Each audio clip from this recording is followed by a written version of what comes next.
Faz um favor, fecha o olho e pensa num super-herói. Qual a imagem que vem na sua cabeça imediatamente? É claro que é do Super-Homem. O Super-Homem é quase um sinônimo de super-herói. Ele foi também o primeiro a ser criado e é considerado um template, o definidor de todo um novo gênero, que é o gênero de super-heróis. E não é exagero nenhum dizer, devido ao sucesso que ele teve, que ele é o maior super-herói de todos os tempos. Agora, a pergunta principal é, por quê? Por que isso? Qual é o segredo do sucesso do Super-Homem? Essas e outras perguntas nós vamos tentar responder neste vídeo.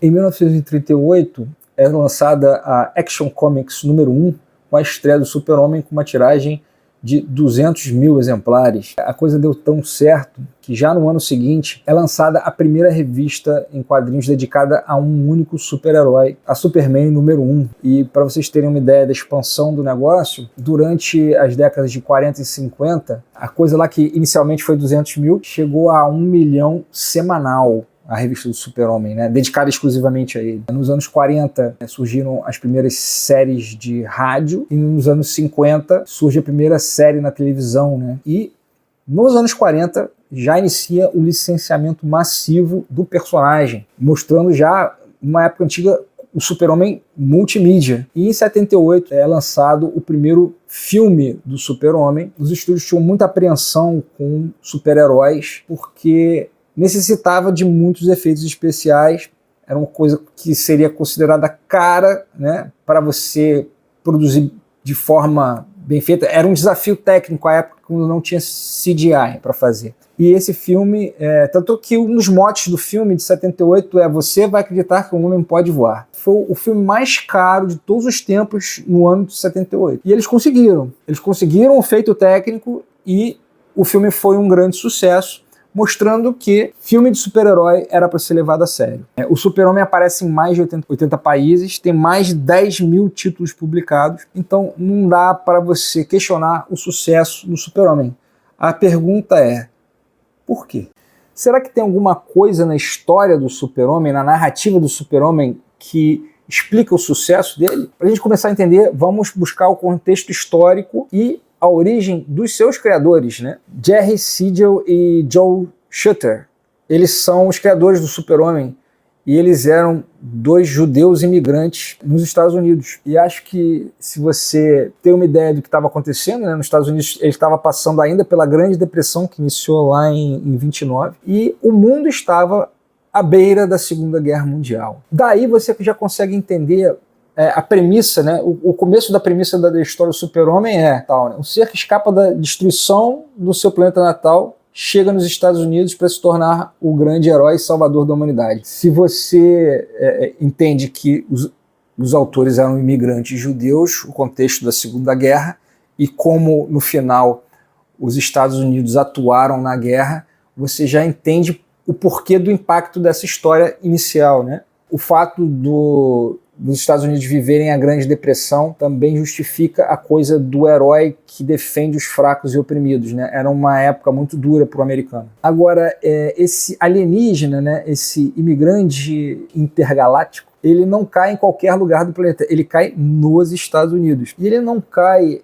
num lugar qualquer dos Estados Unidos, ele cai no Kansas. Você sabe onde é que fica o Kansas?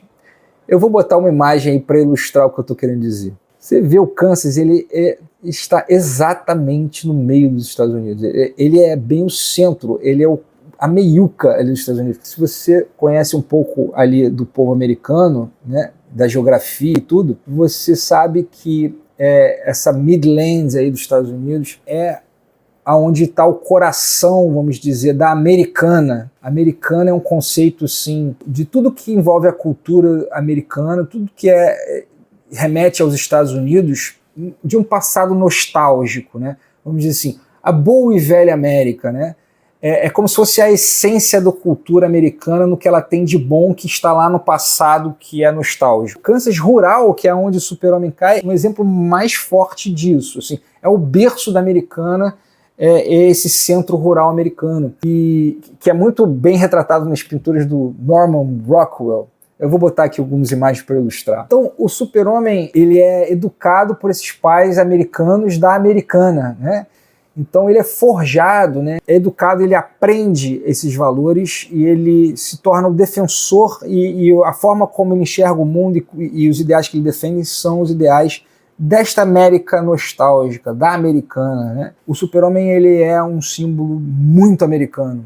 Porque logo depois vem a Segunda Guerra e os Estados Unidos, eles meio que salvam o mundo de uma força que é tirânica, opressora e eugenista, assim, tudo que é de ruim, né? E há uma cultura americana, né? Tá lá no hino, né? É a terra dos bravos, o lar dos livres. Há no âmago dos Estados Unidos uma ideia de se libertar da tirania, né? Os Estados Unidos, eles nascem de uma luta contra o controle tirânico da Inglaterra. E o Super-Homem, ele chega a ter um lema que fala disso, ele fala da verdade, justiça e o modo americano. Então o Super-Homem, ele é meio que essa representação da americana, da liberdade, o sonho americano, né?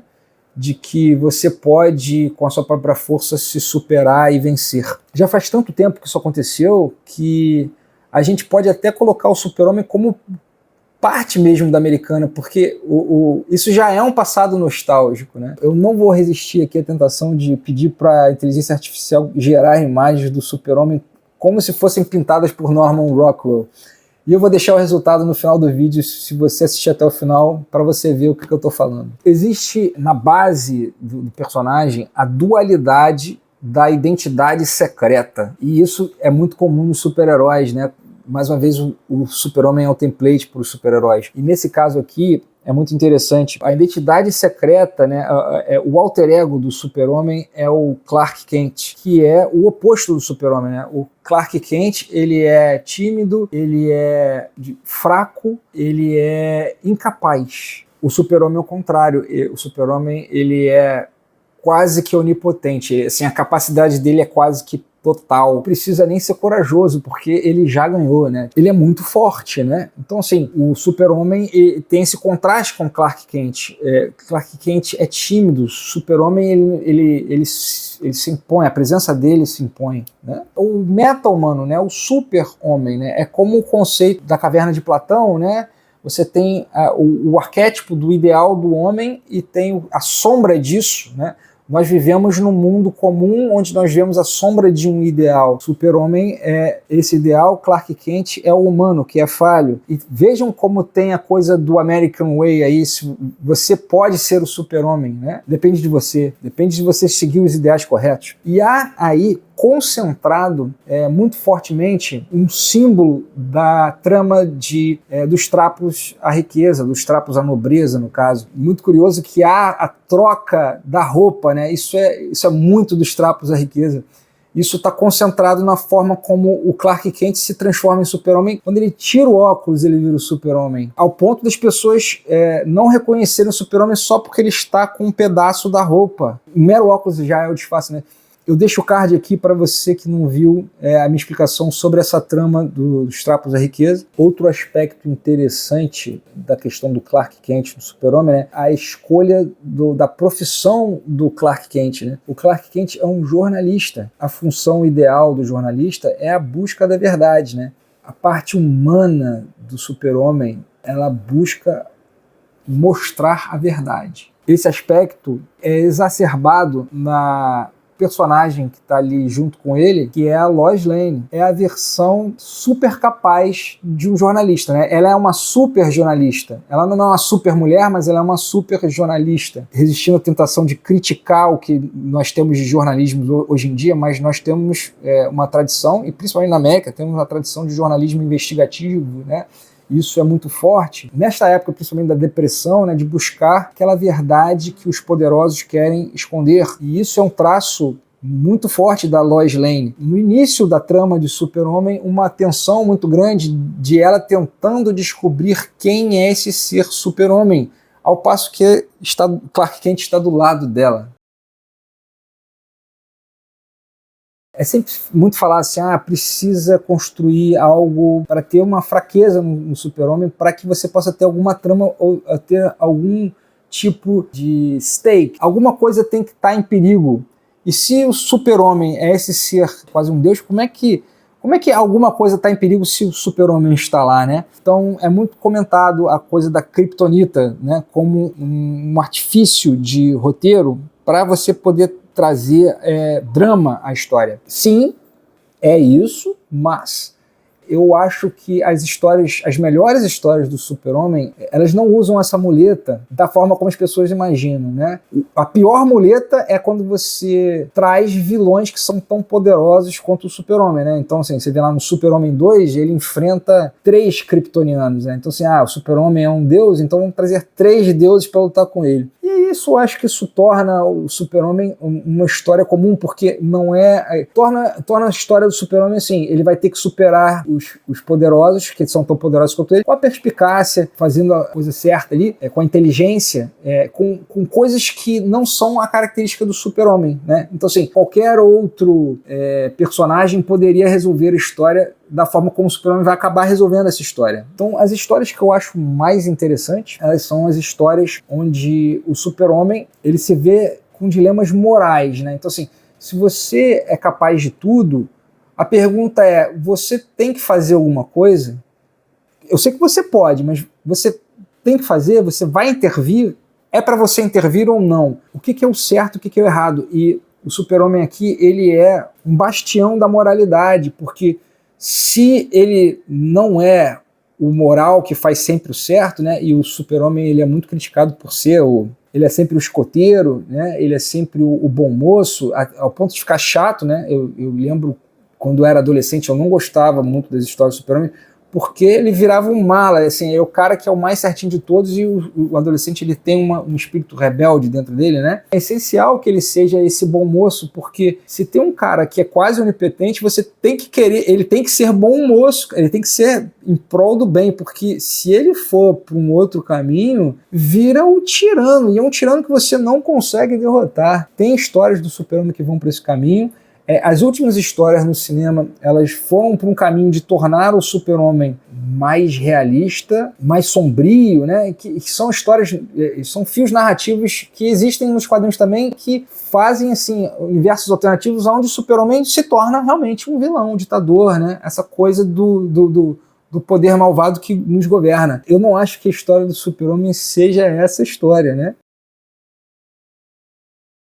O tom infantil também acaba sendo inevitável, porque existe um artifício narrativo chamado Deus Ex Machina, que é considerado uma das piores soluções que você pode dar para um roteiro, que é justamente o seguinte: quando você vai criando, é como você se pintar num corner, né? Você vai criando uma situação onde é impossível a resolução da história. E aí a solução da história se resolveu porque Deus quis assim, ou porque Deus resolve as coisas, ou porque algo que não estava lá na história, algum poder mágico, alguma solução que não faz parte daquele universo, está acima do universo, ela simplesmente resolve aquilo para você. E isso é considerado ruim ou infantil. Mas o Super-Homem é justamente este personagem. O Super-Homem é justamente esse Deus, essa coisa onipotente, que vai resolver as coisas, que vai desafiar a lógica, até física, né? E quando eu falo física aqui, eu estou falando não do superpoder dele, né? Que seria assim, uma premissa de ficção científica. Eu estou falando de ir além disso. Eu estou falando do final do primeiro filme do Super-Homem, onde ele resolve mudar a história, simplesmente fazendo com que a Terra gire ao contrário, né? Isso é uma lógica infantil. Se isso acontecesse, você não faria o tempo voltar porque a Terra girou ao contrário. Mas na história do Super-Homem isso acontece. Eu estou lembrando aqui também de um outro evento no filme onde a Lois Lane ela descobriu que Clark Kent é o Super-Homem, mas no final do filme um beijo do Super-Homem faz com que ela esqueça de que ele é o Super-Homem. Isso é uma lógica também um tanto quanto infantil, assim. Isso é um poder do Super-Homem que não foi descrito, né? Não faz parte das regras do personagem. Ninguém falou que um beijo do Super-Homem faz as pessoas esquecerem, né, coisas. Essa é uma lógica meio Deus Ex Machina, né? Mas no Super-Homem funciona, porque faz parte do personagem, né? Então eu acho que essas soluções e esse tom mais infantil, né? Vamos dizer assim, essa coisa mais ingênua, ela funciona no Super-Homem pelas características do próprio Super-Homem. Se você vai tentar ser muito adulto ou tentar ir para um lado sombrio, a coisa não vai funcionar, porque Super-Homem é sinônimo de esperança. E aqui eu chego no último ponto, e talvez o ponto mais importante, eu acho, para a gente entender a história do Super-Homem, por que ela é um sucesso. Além da história lá da Segunda Guerra Mundial, dos Estados Unidos, da América, o que eu vejo na história do Super-Homem é uma forte alegoria de Jesus Cristo. Eu fico arrepiado de falar isso porque a religião é uma seara complicada, né? Mas a história do Super-Homem, ela traz grandes analogias ali, e ela pode ser vista assim quase como uma alegoria, né? O ser das galáxias, o papai do céu, né? O Pai Celestial envia o seu filho para ser o salvador da humanidade. Tem essa dualidade de que ele é como um humano, mas ele também é divino. Nós somos feitos à imagem e semelhança de Deus, né? Tem o Clark Kent lá, que é falho, e tem o divino, né? Jesus, ele é humano e ele é divino. E há uma coisa também de sacrifício, né? O Super-Homem, ele faz tudo para salvar qualquer ser humano, ele trata com essa reverência, né? E ele é essa coisa idealizada, e Jesus é a coisa mais ideal que você possa ter de um ser humano. E é curioso você notar que os criadores eram judeus, né? Talvez nunca estivesse na intenção deles de que Super-Homem fosse uma alegoria de Jesus Cristo, mas foi isso que meio que aconteceu. E é curioso você também, porque há um paralelo histórico disso, porque Jesus era um judeu, parte do povo judeu virou o que se tornou o povo cristão. Então é curioso que um par de judeus imigrantes tenha criado o Super-Homem, né, como uma alegoria involuntária de Jesus Cristo. É claro que isso foi reforçado por criadores posteriores a eles, né? Você vê essa história do pai que manda o filho, né? No filme tem uma fala que diz assim, e você vai liderá-los, assim, como se já houvesse uma missão messiânica, e isso não estava presente na história original. Lá no começo das primeiras versões, assim, que eram inconsistentes, né? Mas em uma das primeiras versões ali de Super-Homem, os pais adotivos do Kal-El, que é o nome alienígena dele, né, são José e Maria, igual o nome dos pais de Cristo, né? A nave espacial do filme de 78 tem a forma de uma estrela, né? A estrela guia, né? Dos Três Reis Magos, né? E o ponto mais importante é essa esperança que traz, porque por que a história do Super-Homem é tão agradável? Por que ela é tão relevante? Por que ela traz esse calor no coração? Porque, cara, é a história de um ser poderosíssimo que está lá em cima, lidando com as piores ameaças do universo, mas esse ser que está lá voando no céu, ele está preocupado com você. O Super-Homem é o personagem que está lá voando e para salvar o gatinho de uma menina que está preso na árvore. Essa ideia de que esse ser superior, onipotente, ele quer te salvar. É essa esperança que a história do Super-Homem está emulando, e isso é profundamente cristão. Não importa a besteira que você fizer, não importa a situação desesperadora que você estiver, Deus vai te salvar. Essa é a mensagem, sabe? E não é à toa que tem um tom infantil. Jesus falava e dava os seus ensinamentos através de parábolas que até uma criança podia entender. Jesus, ele fala, vinde a mim as criancinhas, porque delas o reino dos céus. Então, há uma realidade que está do seu lado ali, como Clark Kent, o Super-Homem está do seu lado e você não consegue reconhecer, né? Mas as crianças conseguem. E com isso, eu vou fechando o vídeo aqui. Vou deixar aqui as imagens do Norman Rockwell. Se você puder comentar, comenta esperança, acho que é a palavra para esse vídeo. Acabou de sair o filme novo, eu ainda não vi, mas o papo que eu estou escutando aí é de que é um filme que vai retomar esse tom otimista, de esperança, com esse olhar mais infantil. Ele é mais quadrinesco, ele não precisa ficar explicando cientificamente todas as loucuras que acontecem no universo quadrinesco, e que o herói, ele está profundamente nessa toada de esperança. Eu também estou aqui esperançoso que o filme seja bom, e eu estou aqui esperançoso pelo seu like também. Valeu?